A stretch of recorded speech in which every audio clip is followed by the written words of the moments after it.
Nakapunta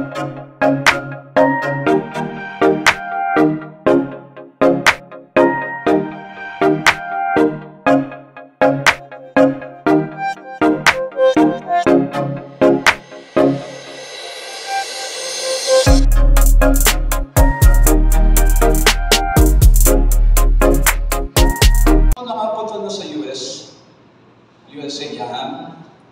Sa US po, di po ba, ang karaniwan po yung nagbibigay ng tip. Kahit saan ka pumunta, magbigay ka ng tip, may nagbukas ng pintuan sa hotel, bigyan mo ng tip. Kumain ka sa restaurant, bigay ka ng tip. Mag-iiwan ka ng tip. At ang pangkaraniwang tip na binibigay doon, nagre-range po sa 10 to 20%. Kung kayo po yung nasiyahan doon sa serbisyo, normally po, hindi bababa sa 20% yung binibigay ng tip. Pero kung hindi ka nasiyahan, hindi ka magbigay ng tip. Magbibigay ka pa rin. Pero ang bibigay mong tip, 10%. Parang sinasabi mo doon sa nag-serve sa'yo, doon sa restaurant o sa hotel, no? Thank you kasi kabuhayan mo yan. Bibigyan kita ng tip, pero hindi ako nasiyahan sa serbisyo mo, kaya 10% lang. Pero kung bigay ka ng 20% or more sa tip sa US, no? Ay sinasabi mo, thank you sa serbisyo mo, kabuhayan mo yan, at nasiyahan ako sa serbisyo mo, kaya 20% ang binibigay mo. Now, ang isang Amerikano na lumaki ron, alam niya yun. Dalhin mo siya sa church, sasabihin niya, sa church hinihingi lang 10%. Mas okay yun. Kasi mas malaki yung hinihingi ng restaurant. In other words, when we give 10% at apply yung kalakaran sa secular, no? Parang natin sinasabi, hindi ba parang sinasabi natin na, okay, yung gusto ko mabigyan nito pero hindi ako masaya sa servisyo. Kaya 10% lang.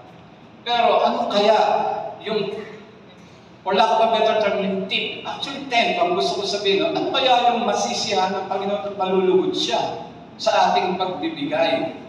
Now, kung naunawaan po natin yung tithes and tithing at saka yung principle ng tithing na hindi in-abolish ito, then the more we can be a blessing to others and be generous to the work of the Lord. Ako po naniniwala, no? Lahat po ng nasa Ashery ay mga generous. Lahat po nang napupunta sa Ashery. Alam niyo po ba kung bakit? Kasi tayo yung nangangasiwa ng koleksyon at pinoprotektahan natin sa finances, yung kung nakita nyo lamang po yung mga procedure na ginagawa pagkatapos po natin mag-collect dito, kung paano po yung binibilang. Kahit kami po ni Pastor Lloyd, hindi na namin alam. Now, in the US, since ganun po yung kalakaran, ang karaniwan po sa US na napaka-generous po ng mga benefactors doon. At meron pong nagkwento sa akin na part po siya ng isang ministry, congregation. So sabi niya, nung pinuri yung kanilang simbahan, sabi niya, ito simbahan niya, paano niyo magkano yung nakwarto? Ang sabi niya, may nabigay lang. So, anong binigay sa inyo? Yung lupa, tapos pinatayan niyo ng church? Hindi, sabi niya, binigay yung lupa, pati yung building. Ang napaka-generous naman yung tao yun. So, kailan nyo na-establish? Actually, sabi niya, pangatlo na po itong lupa at building na binigay sa amin. Binigay, pangatlo na. Ibig sabihin, yung unang building na binles sa kanila ay binigay lang ng isang mayamang businessman. Yung pangalawa, binigay din. Lupa at saka building. Yung pangatlo ngayon, ito ibibigay. So, paano nyo napili itong pangatlo? Sabi niya, tinanong lang kami, o yung una, actually kinikwento niya yung unang building na binigay sa kanila. Sabi niya, tinanong lang kami, magkano ba yung, ako naniniwala na yung inyong church is, o yung inyong movement is believes in evangelism. Yung dating kakilala ko, hindi sila naniniwala sa evangelism, pero dito gusto ko magbigay. Because I believe in evangelism. So sabi niya, magkano ba ang para bumili ka ng isang church? Kasama ng pasaya, siguro $1 million, sabi niya doon sa businessman. So sige, maghanap ka. And I will take care of the finances. Naghanap siya. Tapos ito, pinakilala niya yung may-ari ng building at saka yung lupa. Tinawaran niya, sige, $1 million po yung lupa at building. Tapos tinawaran niya, sabi, $300,000. Ayaw pumayag, no? Baka pwede tayong mag-meet halfway, sabi niya. Baka $600,000 ibibigay ko na sa inyo. Sabi niya, medyo mahal pa rin eh. How about $400,000? Sabi ng businessman, dun sa binibilan niya lupa. $400,000, binulungan niya, nung pastor, binulungan niya, Pastor, this is a $1 million property, lupa at saka building. So magandang deal na yun kung pumayag siya ng $500,000. So, right on the spot, sulat siya ng check, binayaran. Ganun nila na-acquire. Now sa US, kung titignan natin, ang US pinaka-makapangyarihang bansa. Di po ba? Very progressive. Very common yun. Yung kapatid ko po, no, when she finished their PhD in transformational learning, nakita niyo po yun, ang dami talaga mga benefactors, yung mga naglalaki ang church. Ano po ba dinodonate lang yun ng mga malalaking businessmen? Siguro isipin po natin, no? Kaya naman po nila dinodonate yun kasi tax shield. Yung mga korporasyon, nakakakuha sila ng tax exemptions pagdating sa pagdodonate nila sa mga religious institution. Tama naman po. No? Pero at the same time, sa ginagamit po ng Panginoon, yung pong mga may pera o yung mga maya o yung mga influential o yung mga nasa businesses para gamitin sa ebanghelyo po ng Panginoon. Na bakit ko po sineshare yan? Meron po kasi mga nagsasabi na hindi na tinuturo yung tithes in the New Testament. Alam niyo po, kung ganun po yung kanilang mga mindset, hindi dahil meron po silang theological problem, kundi meron silang financial problem. Ayaw lang nila magbigay. But anyway, so, ito po yung sinasabi na hindi po na-abolish ang giving. Genesis chapter 14, sabi po dito, Then Melchizedek, king of Salem, brought out bread and wine. He was priest of God Most High. Kilala niyo po ba kung sino si Melchizedek? Mga nagbabasa ng mga Bible, tayo pong lahat yun, di po ba? Si Melchizedek ay Kuya Ramon. Sabi nila, high priest. High priest si Melchizedek. Nasa Genesis 14 pa lang tayo, no? Sa umpisa ng Bible. At sabi rito, he was king of Salem, brought out bread and wine, he was priest of God Most High. Yung iba sinasabi nila, si Melchizedek na hindi po nila alam kung saan siya nanggaling, anong lupalo o whatever. Yung iba sinasabi nila, theophany daw to, or Christophany. Pag sinabi po natin theophany or Christophany, ito yung pagpapahiwatig po ng Diyos. Wala pa naman si Jesus Christ ito, pero pag nagpahiwatig po siya sa Old Testament, yan po ay Christophany, kung si Jesus Christ po yun ang pahiwatig o nagparamdam, no? O nagkakita. Kung si God naman, no? In general, hindi natin ako si Jesus Christ yun o whoever, no? Pero theophany po ang tawag doon. So si Melchizedek, sabi nila, Christophany raw yan. Kaya wala siyang pinanggalingan. Pero kukumbinsin ko po kayo, no?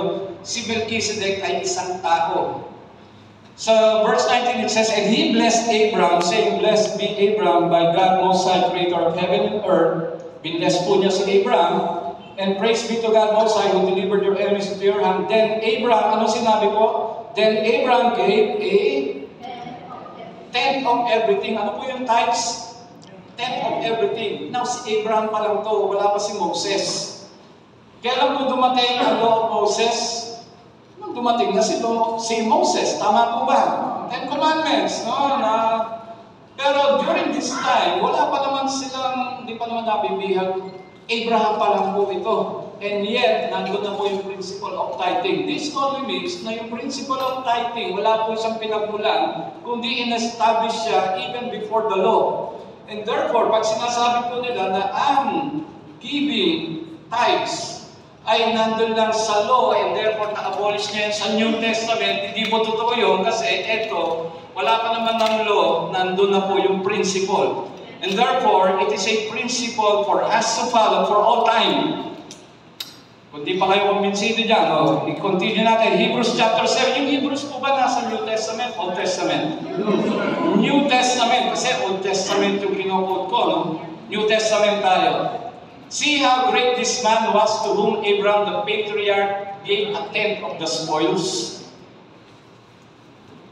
Sinaside niya yung pagbibigay ni Abraham. nasa New Testament na tayo. At ano po yung sinabi kung sino yung tinutukoy niya? Si Melchizedek po ang tinutukoy niya kasi yun lang naman ang binigyan ni Abraham ng tent. Doon lang naman siya nag-tithe. Pero ano po ang binanggit na description sa kanya? See how great this man. In other words, tao po si Melchizedek. In fact, the Bible will say, si Melchizedek po, ay sino po yung mga anak ni Noah? Si Ham, si Adog, Ham,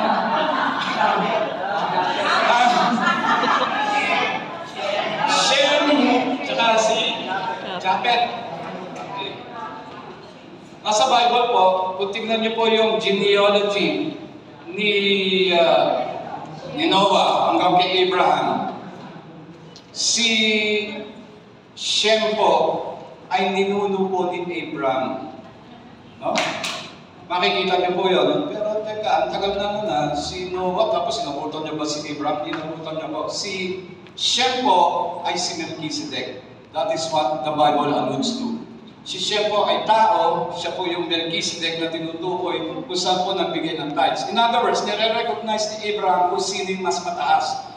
Si Shem po ang tinaguriang high priest before the high priesthood of Levi. Diba? Nung dumating na yung New Testament, in-establish yung mga high priesthood. So lahat ng mga Levi doon nagbibigay ng tenth ng tithes. Pero bago pa man nandun yung New Testament law, at Old Testament law, yung law of Moses, wala pang law. Ang tinagurian na pong high priest ay si Shem. And therefore, ni-recognize ni Abraham kung sino yung mas mataas. Ito yung high priest, kaya siya nagbigay ng tithes. So, he gave a tenth of the spoils. Verse 5, and those descendants of Levi, ito na yung law of Moses. Nung dumating na yung law of Moses, in-establish na yung high priesthood. So, mas nauna yung high priesthood ni Shem, na si Melchizedek. Ito na yung high priesthood sa law. Yun po yung tinutukoy dito. Levi who received the priestly office of a commandment in the law to take tithes from the people. Doon po in-establish, under the law, yung pagbibigay ng tithes. Pero bago pa man dumating yung law, yung principle nandun na yung pagbibigay. So, therefore, yung po nagsasabing, in-abolish na yan. Paano siyang i-abolish? Kaya hindi naman sasakot ng law. And besides, ito, binabanggit sa New Testament. Hebrews 7, but this man who does not have his descent from them received tithes from Abraham and blessed him who had the promises. At tinutukoy pa rin dito si Shem, it is beyond dispute that inferior is blessed by the superior. In other words, ni-recognize ni Abraham na mas mataas ang high priest kaysa sa kanya. Kasi si Abraham was also a priest. No? Priest, yun po yung parang isa sa mga ginampanan niyang posisyon when he was the father of all nations. No? So, ina-recognize niya yung mas mataas na posisyon ni Shem. In the one case, tithes are received by mortal men. Sino po yung mga tinutukoy ng mortal men?